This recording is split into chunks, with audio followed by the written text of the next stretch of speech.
السلام علیکم ورحمۃ اللہ وبرکاتہ۔ ہر قسم کی حمد و ثنا اللہ جل شانہ کی ذات کے لیے خاص ہے۔ درود و سلام محسن انسانیت امام الاولین والآخرین سید الانبیاء جناب محمد الرسول اللہ صلی اللہ علیہ وسلم کی ذات اقدس و اطہر کے لیے۔ حضرات دی وقار،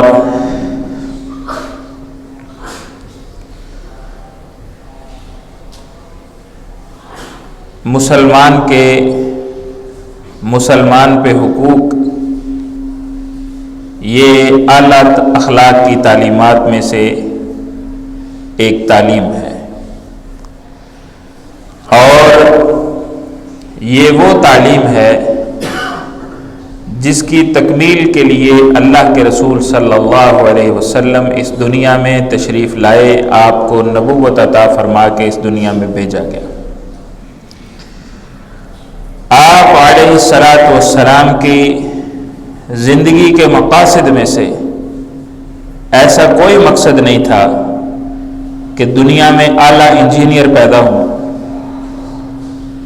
آپ کی نبوت کے مقاصد میں سے کوئی مقصد ایسا نہیں تھا کہ اعلیٰ قسم کے سائنسدان پیدا ہوں۔ آپ کی بعثت کے مقاصد میں سے ایسا کوئی مقصد نہیں تھا کہ دنیا کے بہترین ڈاکٹرز پیدا کیے جائیں۔ آپ علیہ الصلاۃ والسلام کی بعثت کے مقاصد میں سے یہ مقاصد بالکل نہیں تھے کہ دنیا میں صرف اعلیٰ بزنس مین پیدا کیے جائیں، صرف اعلیٰ سیاستدان پیدا کیے جائیں، بلکہ رسول اللہ صلی اللہ علیہ وسلم کی جو بعثت ہے، ان تعلیمات کا جو مقصد ہے وہ صرف اور صرف یہ تھا کہ دنیا میں اعلیٰ سے اعلیٰ انسان،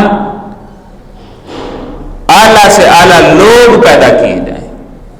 وہ دنیاوی اعتبار سے جس شعبے کے مرضی ہوں، جس شعبے سے بھی تعلق رکھنے والے ہوں، وہ اخلاق باختہ نہیں ہونے چاہیے، ان کے اخلاقیات کا جنازہ نہیں نکلا ہونا چاہیے۔ ہمارے ملک کے کتنے ہی سکینڈلز ہیں، وکلاء کے سکینڈلز ہیں، ڈاکٹرز کے سکینڈلز ہیں، اور دیگر کئی ایک معاملات ہیں۔ یہ سڑکوں کا حال دیکھ لیں، انجینئروں کا حال دیکھ لیں، صرف ایک چیز سیاستدان دیکھ لیں، بزنس مین دیکھ لیں، ایک چیز ہے جس کی از حد کمی ہے، جو کہ بہت عروج والی ہونی چاہیے تھی، اور وہ ہے اخلاقیات۔ یہ اتنے جو سکینڈلز ہوئے ہیں، یہ معاملات ہوئے ہیں، یہ اخلاق کا جنازہ نکلا ہوا ہے تو یہ ہوئے ہیں، وگرنہ یہ ضرورت ہی نہیں تھی، یہ ہو ہی نہیں سکتا تھا کہ ایک سینسیبل بندہ، پڑھا لکھا بندہ اس قسم کی حرکات کرے۔ محرکات کوئی بھی ہو، وہ ہمارا کام نہیں ہے، ہم اس کو ڈسکس نہیں کر رہے۔ مقاصد کوئی بھی ہوں، ہم اس کو بھی ڈسکس نہیں کر رہے۔ اسمبلیوں میں جس کو یہ بڑا مقدس ایوان کہتے ہیں، اس میں کس طرح یہ جانوروں کی طرح ایک دوسرے پہ الزامات لگا رہے ہوتے ہیں اور بے بنیاد باتیں کر رہے ہوتے ہیں، اور کس طرح کی لینگویج اور زبان استعمال کر رہے ہوتے ہیں، اس سے یہی سمجھ آتا ہے کہ شاید یہ سیاستدان تو بہت اچھا ہے، لیڈر تو بہت اچھا ہے، لیکن اس کے اخلاق کا جنازہ نکلا ہوا ہے۔ بہت زیادہ توجہ کی ضرورت ہے اخلاقیات کی، اور آپ علیہ الصلاۃ والسلام کے تعلیم کے بنیادی مقاصد میں سے یہ مقصد تھا، بعثت لأتمم مکارم الاخلاق، مجھے اس لیے بھیجا گیا ہے کہ میں اخلاق کی تمام تعلیمات کو مکمل اور کمپلیٹ کر دوں، لوگوں کو اخلاقیات ساری کی ساری سکھا دوں۔ اور آپ علیہ الصلاۃ والسلام نے جن لوگوں کو تیار کر کے معاشرے کے سامنے رول ماڈل کے طور پہ پیش کیا، خود رسول اللہ صلی اللہ علیہ وسلم کے بارے میں تو قرآن بھی کہتا ہے وَإِنَّكَ لَعَلَىٰ خُلُقٍ عَظِيمٍ، آپ بہت بڑے اخلاق کے مالک تھے، لیکن جن لوگوں کو آپ نے تیار کیا ہے وہ چاہے بزنس مین ہے، چاہے سیاستدان ہے، چاہے حکمران ہے، چاہے وہ دنیاوی ترقی اور تعمیر کا کام کر رہا ہے، اخلاقیات میں وہ آپ کو یوں بلندیوں پہ کھڑا نظر آئے گا۔ اس کی وجہ کیا ہے کہ رسول اللہ صلی اللہ علیہ وسلم جن مقاصد کے لیے بھیجے گئے تھے انہوں نے ان مقاصد کو سمجھا ہے، اور سمجھنے کے بعد اپنی زندگی کو ویسے ہی گزارا ہے۔ صحابہ کرام رضوان اللہ علیہم اجمعین کے سامنے تو صرف اتنا کہا جاتا قال رسول اللہ صلی اللہ علیہ وسلم تو وہ الرٹ ہو جاتے تھے کہ اللہ کے رسول صلی اللہ علیہ وسلم کی بات ہونے جا رہی ہے، اس کو ہم نے غور سے سننا ہے، اور اگر یہ بات ہماری زندگیوں میں پریکٹیکلی نہیں ہے تو ہم نے اس کو شامل کرنا ہے۔ غور سے سنیں، اور ہم ہیں کہ نبی صلی اللہ علیہ وسلم کے فرامین کو سنتے رہتے ہیں، پڑھتے رہتے ہیں، سوشل میڈیا پہ دوسرے تیسرے کئی ایک پلیٹ فارمز پہ ہمیں یہ چیزیں میسر ہیں، لیکن نہ ہم میں وہ رسول اللہ صلی اللہ علیہ وسلم کی بات کا وہ احترام نظر آتا ہے، نہ وہ وقار نظر آتا ہے، اور نہ اس کے لیے کوئی عملی جستجو نظر آتی ہے۔ یہ قابل افسوس بات ہے۔ اسی لیے مسلمان دن بدن ذلت کا شکار ہیں، اور آپ علیہ الصلوۃ والسلام کی وہ بات پوری ہو رہی ہے کہ مسلمان بہت زیادہ ہوں گے لیکن سمندر کی جھاگ کی طرح بے وقت ان کی کوئی حیثیت نہیں ہوگی۔ آج اسی معاشرے سے ہم گزر رہے ہیں۔ اللہ رب العالمین ہمیں اخلاقی تعلیمات کو اپنانے کی، اختیار کرنے کی توفیق عطا فرمائے۔ سیدنا ابو ہریرہ رضی اللہ تعالیٰ عنہ بیان کرتے ہیں، پیارے پیغمبر علیہ الصلوۃ والسلام نے ارشاد فرمایا، یہ اخلاقی تعلیمات ہیں، لا تحاسدوا، ایک دوسرے سے حسد مت کرو، ایک دوسرے سے حسد مت کرو۔ کچھ ہفتے پہلے کی بات ہے، میرے ایک جاننے والے ہیں، ان کے سامنے کوئی گھر کے استعمال کی، گھریلو استعمال کی کوئی بہت خوبصورت چیز آئی، شاید انہوں نے وہ اتنے قریب سے نہیں دیکھی تھی اس سے پہلے، یا ان کے علم میں وہ ایسے نہیں تھی، تو وہ اس کو دیکھ کے کہنے لگے میں ایسی ہی چیز اپنے گھر میں لے کے آؤں گا۔ تو پاس بیٹھا کوئی دوست ہنسنے لگ گیا، اس نے کہا بھائی، پنجابی میں اس نے کہا حسد نالوں ریس بہتر ہے۔ کتنی اچھی بات ہے، حسد نالوں ریس بہتر ہے۔ حسد کرنے کے بجائے میں ایسی چیز اگر اپنے گھر میں لے آتا ہوں تو میری پریشانی حل ہو جائے گی، مجھے کیا ضرورت ہے میں حسد کروں یا اس طرح کے معاملات کی طرف دیکھوں۔ تو آپ علیہ الصلوۃ والسلام کا یہ فرمان، لا تحاسدوا، ایک دوسرے سے حسد مت کرو، کتنی شاندار بات ہے۔ معاشرے میں اگر اس کو مسلمان اپلائی کر لیں، اللہ کی قسم بڑی ساری ٹینشنوں سے خود بھی آزاد ہو جائیں، دوسروں کو بھی آزادی مل جائے۔ حسد بذات خود ایک ٹینشن ہے، اور یہ نیکیوں کو اڑا کے رکھ دینے والی چیز ہے، اس سے ہر درجے پرہیز کریں۔ اور دوسری بات، ولا تناجشوا، ایک دوسرے کے ساتھ دھوکہ نہ کرو۔ تناجشوا کسے کہتے ہیں بنیادی طور پہ کہ بندہ کاروبار کر رہا ہے اور اپنی چیز جو بیچ رہا ہے اس کی ایسی ایسی صفات بیان کرتا ہے، اس کا دوست ہے، اس کا پارٹنر ہے، کوئی بھی ہے، وہ اس چیز کی ایسی ایسی صفات بیان کرتا ہے تاکہ اس کا ریٹ بڑھ جائے، تاکہ اس چیز کا ریٹ بڑھ جائے، دوسرے مسلمان اس کو مہنگی خرید لیں۔ یہ ہماری منڈیوں میں جا کے دیکھ لیں، یہی حال ہے۔ بولی کی بیع جہاں پہ بھی ہو رہی ہے، بولی کا جہاں پہ بھی کاروبار ہو رہا ہے، وہ بولی کو بڑھانے والے اپنے ہوتے ہیں، وہ دکاندار کے پارٹنرز ہوتے ہیں، وہ کمیشن خور ہوتے ہیں، انہوں نے وہ چیز خریدنی نہیں ہوتی، صرف ان کا مقصد اس چیز کے محاسن بیان کرنے سے، اس چیز کی خوبیاں اور خصوصیات بیان کرنے سے یہ ہوتا ہے کہ اس کا ریٹ تھوڑا بڑھ جائے اور کوئی نہ کوئی اس کو خرید لے، یہ مہنگی تھوڑی بک جائے گی، کچھ کمیشن ہمیں مل جائے گی، کچھ دکاندار کو بچ جائیں گے۔ بڑی منڈیاں وہ لوہے کی ہوں، وہ سبزی کی ہوں، وہ لکڑی کی ہوں، وہ پھل کی ہوں، اس گند سے بھری ہوئی ہے، کپڑے کی ہوں۔ کسی نے تماشا دیکھنا ہو تو جا کے دیکھے، فیصل آباد میں دیکھ لیں تماشا، لاہور کی منڈی میں دیکھ لیں۔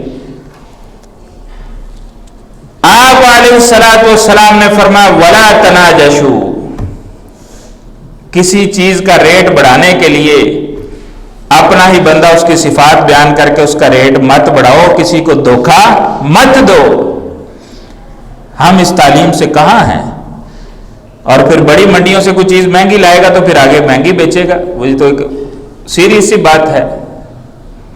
وَلَا تَبَاغَضُوا، ایک دوسرے سے بغض نہ رکھو۔ دلوں کو صاف رکھنا یہ بہت عظمت کی علامت ہے، اور دل گندا رکھنا ہو تو آپ کو کچھ بھی کرنے کی ضرورت نہیں ہے، ایویں بس کسی کے بارے میں سوچتے رہو، گمان کرتے رہو، خیالات کے ذریعے اس نے یہ کہا تو یہ مطلب ہوگا، اس نے وہ کیا تو یہ مطلب ہوگا۔ آپ کا دل آٹومیٹکلی گدلا ہو جائے گا، گندا ہو جائے گا، اس کیچڑ کے اندر جا پڑے گے آپ، جس کیچڑ سے اسلام ہمیں بچنے کی تعلیم دیتا ہے۔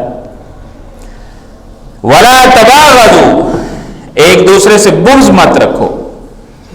وَلَا تَدَابَرُوا، ایک دوسرے سے منہ مت موڑو۔ چھوٹی سی بات ہوتی ہے، یوں ناراض ہو جاتے ہیں، ایک دوسرے کے ساتھ جینا مرنا ختم کر دیتے ہیں، سلام تک لینا گوارا نہیں کرتے، آمنے سامنے ہو جائیں، اس کا منہ ادھر ہو جاتا ہے، اس کا منہ ادھر ہو جاتا ہے۔ کیسے مسلمان ہو تم؟ اللہ کے رسول صلی اللہ علیہ وسلم، یہ صحیح مسلم کی روایت ہے، اخلاقیات کی تعلیم دیتے ہوئے آپ علیہ السلام فرما رہے ہیں وَلَا تَدَابَرُوا، ایک دوسرے کو پشت مت دکھاؤ، اعراض مت کرو۔ اسلام نے کہیں ناراضگی ہو سکتی ہے، اگر آپ کی کوئی ناراضگی ہے تو 3 دن تک زیادہ سے زیادہ آپ اس سے ناراض رہ سکتے ہیں، اس کے بعد ناراض رہنا آپ کے لیے جائز نہیں ہے۔ اس کے بعد بھی اگر وہ جان بوجھ کے ناراض رہتا ہے تو پھر یاد رکھیں 40 دن تک اس کی نماز قبول نہیں ہوتی۔ کتنا بڑا جرم ہے، اور ہم اس کو کتنا لائٹلی لیتے ہیں، سال ہا سال نہیں بولتے، سال ہا سال رشتے ٹوٹے رہتے ہیں، ہم ان کو ٹوٹا رہنے دیتے۔ کسی کے ساتھ نہیں زیادہ بات چیت کرنی تو مت کرو، صلح رکھو، زیادہ ملنا، زیادہ بیٹھنا اٹھنا کم کر دو، اس کو نہ زیادہ ملو، نہ زیادہ اٹھو بیٹھو، نہ اس کے ہم پیالہ ہم نوالا بنو، لیکن رشتہ ہی ختم کر کے، منقطع کر کے ایک دوسرے سے دور ہونا، یہ بڑی ناپسندیدہ بات ہے۔ اس میں دین کے لیے، اللہ کے لیے، اللہ کے رسول صلی اللہ علیہ وسلم کے لیے کسی کا بائیکاٹ کرنا وہ اس میں شامل نہیں ہے، وہ اور حکم ہے۔ اللہ کے لیے کسی سے نفرت کرنا، کسی سے بغض رکھنا، جیسے ہم کفار سے رکھتے ہیں، ساری زندگی رکھتے ہیں، رکھیں گے، اور اس پہ ہمیں اجر ملتا ہے، لیکن مسلمانوں سے محبت کرنی چاہیے، مسلمانوں کے ساتھ پیار کرنا چاہیے۔ تو یہ ایک دوسرے سے اعراض کرنا، وَلَا يَبِعْ بَعْضُكُمْ عَلَى بَيْعِ بَعْضٍ، رسول اللہ صلی اللہ علیہ وسلم نے فرمایا تمہارا بعض کے سودے پہ سودا نہ کرے، تجارت پہ تجارت نہ کرے۔ اس کی دونوں صورتیں ہو سکتی ہیں۔ مثال کے طور پہ میں دکاندار ہوں، میرے پاس ایک مسلمان بھائی کسٹمر آیا ہے، اس نے کہا جی یہ موبائل ہے، یہ مجھے خریدنا ہے، کتنے میں آپ مجھے دیں گے؟ میں آپ کو کہتا ہوں کہ جی یہ 10,000 روپے کا ہے، آپ کی میری ڈیل 9.5 پہ 9,000 پہ فائنل ہو جاتی۔ آپ کسی اور کام کے لیے دائیں بائیں ہوتے ہیں یا نہیں بھی ہوتے، وہیں پہ کھڑے ہوئے ہیں، کوئی دوسرا بھائی آتا ہے، وہ کہتا ہے یار کتنے کا دے رہے ہو اس کو؟ میں کہتا ہوں 9,000 روپے کا، کہتا مجھ سے 9.5 پکڑو، مجھے دے دو۔ یہ جائز نہیں ہے۔ ہمارے کیا کرتے ہیں، اب تو پھڑ بھائی 500 زیادہ دے رہا ہے بھائی، مجھے 100 زیادہ دے رہا ہے، 50 زیادہ دے رہا ہے، 5 روپے زیادہ دے رہا ہے، تو پکڑ بھائی تیرا ہے، چل بھی سائڈ پہ ہو۔ ولا یبیع بعضکم علی بیع بعض، میرے دل میں اس کے لیے محبت تھی جس نے مجھے پیسے زیادہ دیے، میں نے چیز اس کو بیچ دی، جس سے میں نے سودا کر کے اس کو ددکارا ہے، وہ دل میں میرے خلاف نفرت لے کے وہاں سے جائے گا، وہ اس سے بھی نفرت لے کے جائے گا کہ میرا اچھا بھلا بنایا سودا اس نے خراب کیا۔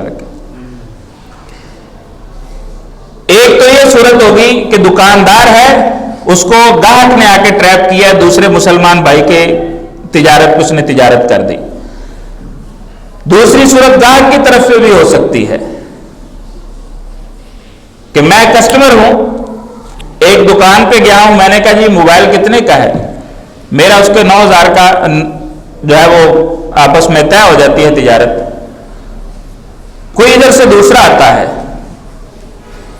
مجھے پوچھتا ہے یہ کتنے کا موبائل خرید رہے ہو یہاں سے، میں کہتا ہوں یار 9,000 روپے کا، اور تم ادھر آؤ چھوڑو اسے، میں تمہیں 8.5 میں لے کے دیتا ہوں۔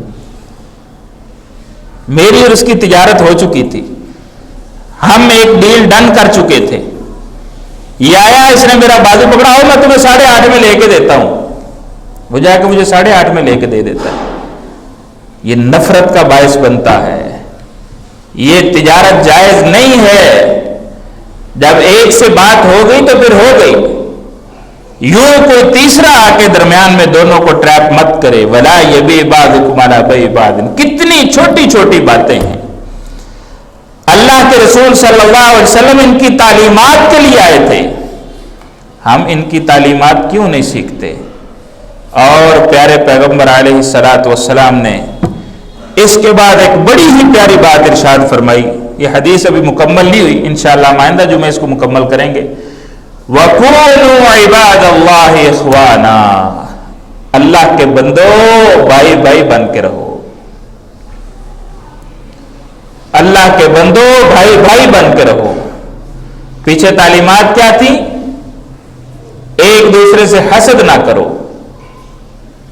ایک دوسرے کو دھوکہ مت دو، ایک دوسرے سے بغض مت رکھو، ایک دوسرے سے منہ مت موڑو، ایک دوسرے کی تجارت پہ تجارت مت کرو۔ کیا کرو؟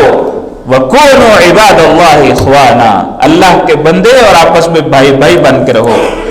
معاشرہ دیکھو، پھر اللہ کی رحمتیں اور برکتیں آئیں گی، معاشرہ ترقی کرے گا، لوگوں کو چین اور سکون اور امن نصیب ہوگا۔ نہ